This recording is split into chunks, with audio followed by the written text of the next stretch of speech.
What is going on, everybody? Welcome back to another episode of Hanging Heavy. As always, I'm your boy Desecrator. And we're back with the show, back to our regularly scheduled entertainment. So today is Friday, November 8th. It's officially more than a week after Halloween. So how did that go for you guys? As for me, it went pretty well. So these last couple of years, I basically dress up for whatever my son wants to do, right? And he wanted to be Super Saiyan Goku, so we bought him a fucking costume and all that jazz. I myself went as the glorious King Kai, and my girlfriend went as Bulma. So we went as characters from Dragon Ball Z. And when we were out trick-or-treating, I guess the response was well received. I think my costume came out pretty fucking sweet. It was handmade, so yeah. I'm going to hold on to that in case I ever want to be King Kai in the future. But with that out of the way, hopefully you guys enjoyed the Halloween episode. I worked really hard on it. And if you can't tell, it's what I enjoy doing.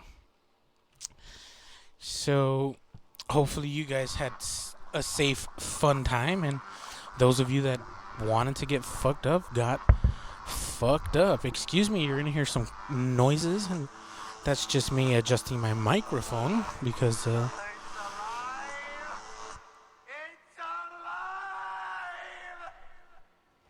the She Shed, aka the studio, is coming along great. Yeah, I'm having to move some stuff here and there, but in maybe about another month of work, I'll get it to where everything is situated real nice. So, let's get into this. If you haven't heard yet, scientists have found a new strain of HIV. Well, yes, but no. This headline is very misleading. So this quote-unquote new strain has been known about for decades. The new part of this strain is that the technology used to study these findings has changed drastically since the strain was initially found. They have been able to subtype the strain, and it hadn't been categorized before, so now it is categorized as a subtype of HIV. So it's new but not new. So it's new but not new, you know? It's new question mark? So yeah, they classified this new strain as subtype L in the group M family of HIV-1. The M stands for major because it's responsible for more than 90% of HIV infections worldwide. Now, I know I shouldn't have to say this, but I'll reiterate yet again. If you're with someone sketch, wrap that shit up, B. Slap some plastic on that clam. Dental dam joke. If you're worried about it, get tested, just to make sure. Best to catch these things earlier and sooner than later. Either way, I love you all. And I don't judge. Speaking of virus, smooth transition, Desecrator. Thanks for noticing, Desecrator. I get lonely sometimes.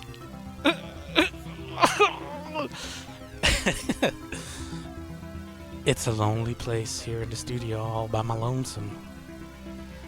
Yeah, scientists are currently looking for healthy volunteers who are willing to be infected with the flu virus.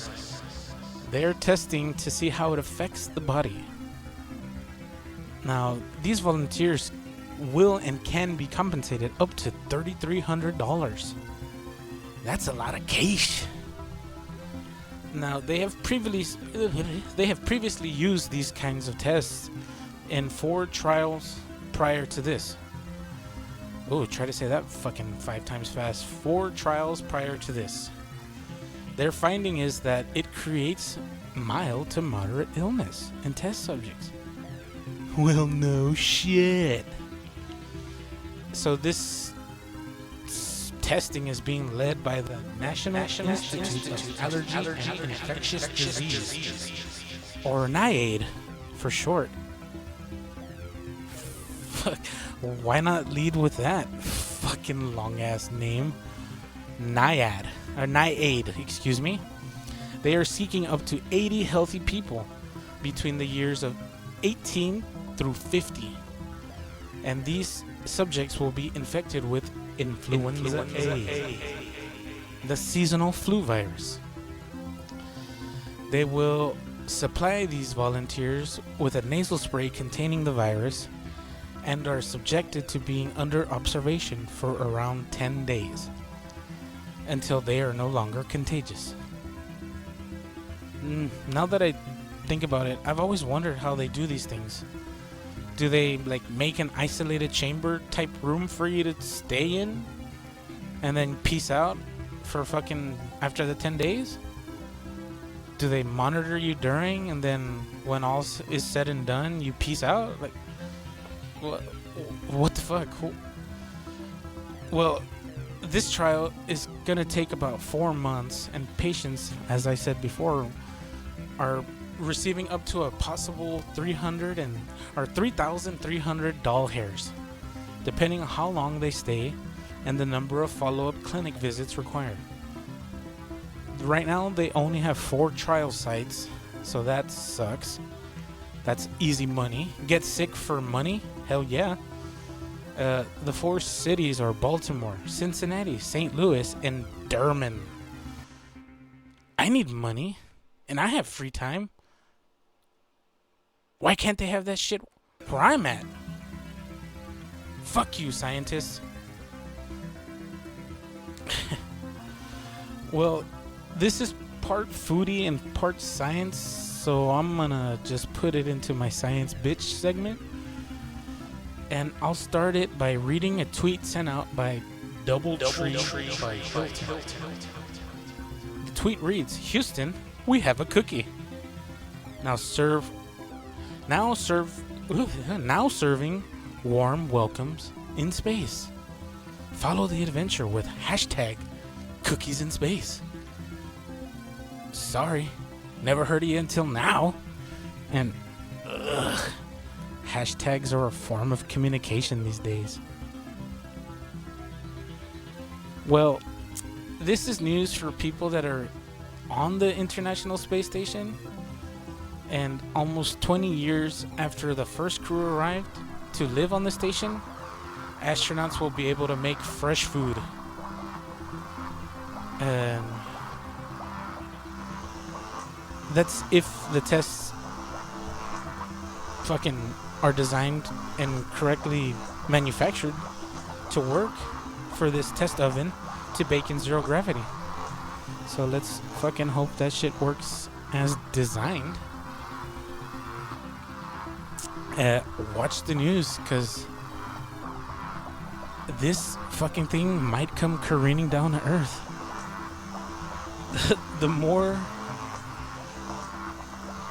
The ones that are in that space station are fucked. Sorry, I always have to see the negative side of things. Yes, science. That way I won't be disappointed. That's a bleak way to live life. Well, sorry, I'm not your dad. It's worked well for me this far, so if it ain't broke, don't fix it. As we say around here down south, feller. Yee! So, I have a reoccurring segment, and I don't know why I didn't think of this sooner. This is your mom. But round here, for those of you that are new here, I'm gonna go ahead and describe this return segment. I'm gonna name it "Your Mom." Mom being music of the month, so it's your music of the month. So what I do is I go to a store that has a vast used CD selection for sale. Most of these are about $5 or less, and what I do is usually pick three using these criteria. So it has to have an interesting artist or band name. The artwork has to be well done, bizarre, or questionable. If the work itself as a whole is as intriguing, well done, bizarre, or questionable, again, those categories or those bullet points. And if there's a photograph of the person or the band and it falls also into those categories, I'll pick it up. Genre does not apply. Simply aesthetics alone. I mean, if you're selling something, you want it to shine in the eyes of the people that are willing to buy it. Most of the time, I've liked what I've picked up. Most of the time. Not all. There are some shitters in the mix, so with that, I'm going to list what I have and rank and lightly review my current selection. I'm not going to get too into the critique part because art is subjective and we all like what we like. There's no harm in that. Don't be closed-minded, people.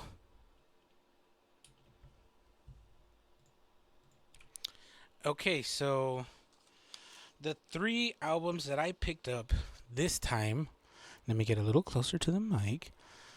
The first one, okay, so this one was a combination of things.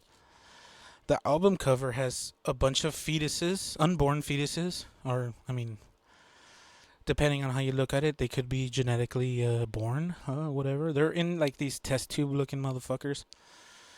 So I saw that first, and then, I mean, the band name is covered up by the sticker of the price. So let me go ahead and read it. The band name is 1 Minute Silence, and the album is titled Available in All Colors. So, okay, that's pretty vague. Like, that's could hit or miss, right? But turn it around, and holy 2000s.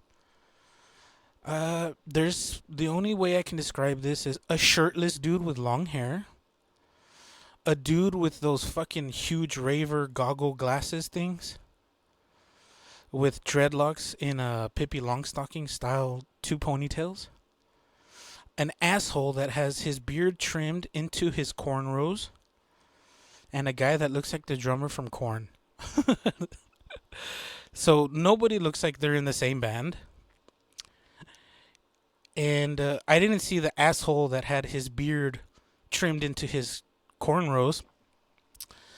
Because there was another sticker on top of it. So I just saw everyone else and I said, fuck it, why not? They look interesting. And the front cover is completely different than what I would expect. The second one was Raised in Black, the album titled Overflow. I picked this one up because it looks very similar to this other album that I have from a completely different math metal fucking grindcore band. I think they were called Beartooth. So, I mean, the album just reminded me of that, the way it's designed and whatnot. So I picked it up. And the third one is, I just picked it up because it's got an interesting album cover. There's a bunch of dolls or action figures, whatever you want to call them, figurines, on a shelf in a nice arrange. And the band the band name is Mariana's Trench. The album is called Ever After. So 2 of them have a parental advisory label on them, and the Raised in Black does not. So I figured with such a fucking bizarre album cover and a parental advisory, this has to be interesting, doesn't it? And nothing is as deep as a Mariana's Trench. So I picked up that one. And let me go ahead and explain from...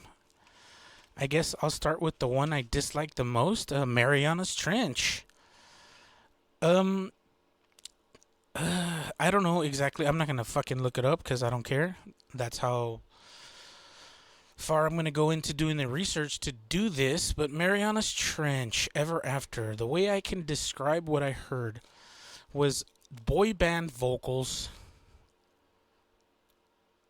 If Backstreet Boys and fucking Panic at the Disco had a fucking love child that was aborted with a coat hanger, sorry, not sorry, Mariana's Trench is what would come out. So yeah, like the dude can fucking sing. I don't know if it's only one guy, but he can fucking sing. He has talent.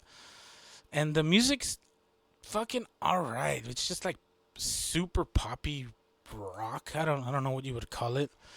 Not my cup of tea, but kudos to the dude. He has some pipes. Coming in number 2. I also didn't like this, but it's coming in at number 2 because, I only have 3. 1 Minute Silence.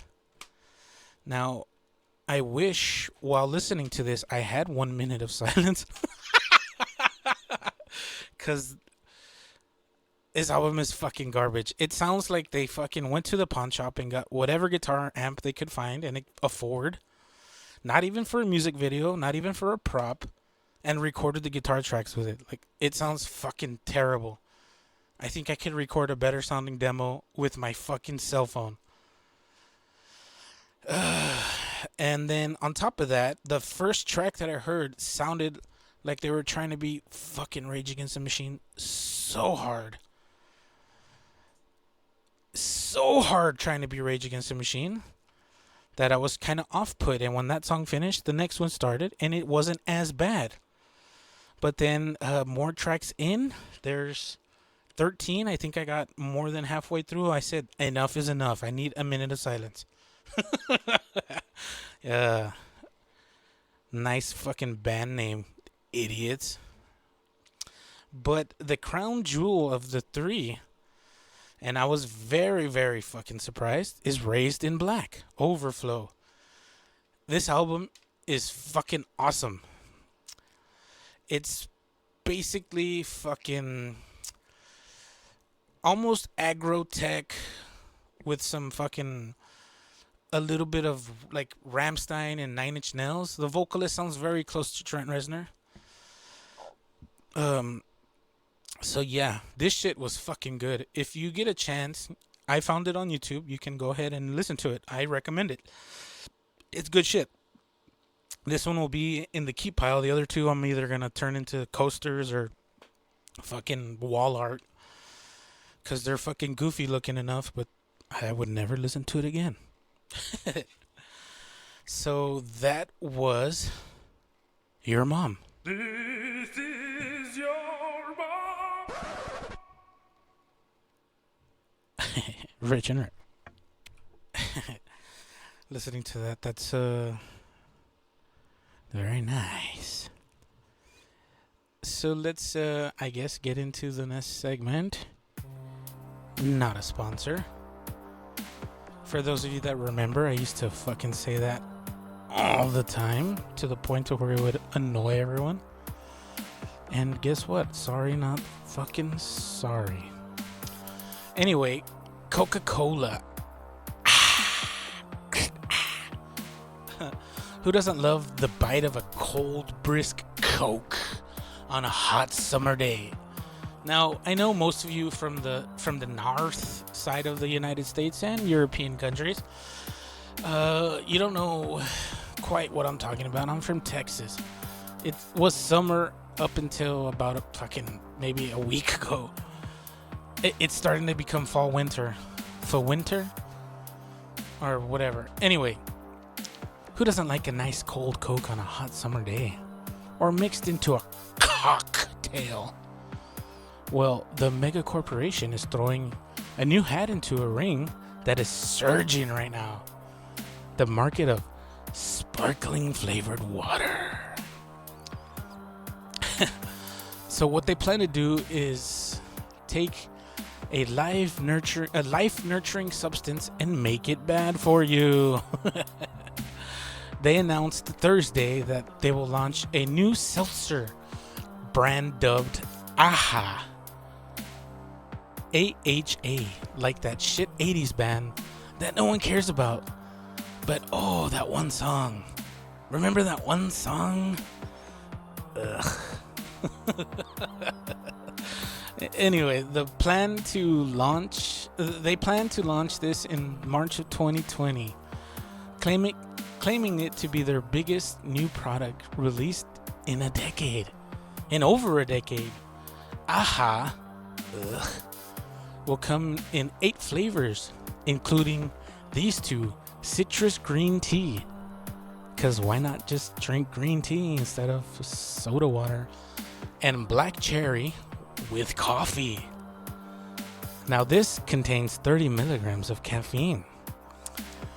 They are looking to gain the market share from PepsiCo's bubbly line of water, which, by the way, the commercials they did with Michael Bublé, nice. I get the pun. With this, though, Coca-Cola's gonna dump Dasani sparkling water. Because who the fuck drank that shit? Fuck that! I don't need that shit in my life. Thank you, Tony. I guess it's good enough to dump in the bong. Fuck, I'm on fire. These sick transitions. It'll make more sense when I say this. Drake and Canopy Growth announced a joint cannabis venture. Get it? Joint cannabis? Or whatever. So there's gonna be some OVO exo dankness coming. They plan to sell weed and other medicinal herb products, and potentially a full line of clothing. You know, I mean, fuck. You got the extra hemp. Why not? It's with this move, Canopy will hold the lower share of 40% of the company, while Drake will be the power top with 60% owning. So I guess when you're in a company that's dying and someone gives you a shit ton of money to help, you got to do it. Or you can watch the company you grew from a seed go up in smoke. Fucking double entendre. I'm feeling myself tonight, folks. Woo! Let's go. Sorry, it's finally feeling like weather is becoming a thing here in my part of Texas. It's a little chilly. So this next story is kind of cold. All right, okay, I'll stop. There has been a college student from Minnesota, Jason Gonzalez, that had a sweet side hustle. Fuck, I can't stop. He would drive about a combined 500-mile round trip to purchase as many dozens of Krispy Kreme donuts that he could fit into his car and take them back to where he lives.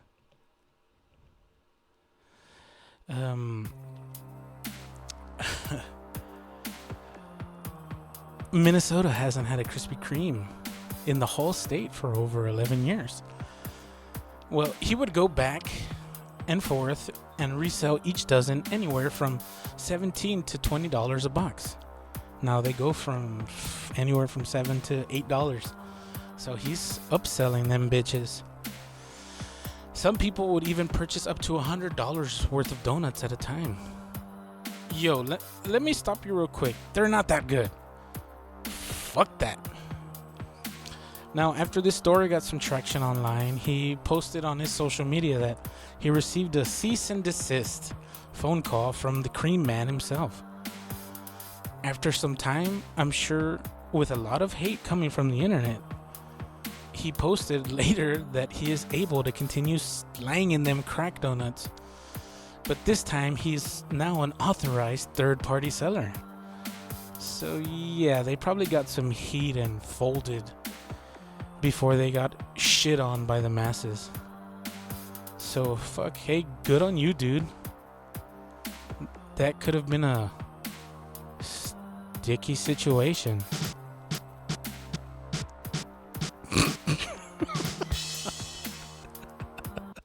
Okay, I'm sorry about that, but I can't help myself. Okay, so yeah, I'm gonna go ahead and round out the show, I guess. I'm gonna read some stats because I like doing that, and Rich and Rare. So the month is fucking 8 days in already, and I have, in the last 7 days, 79 downloads. Holy fuck.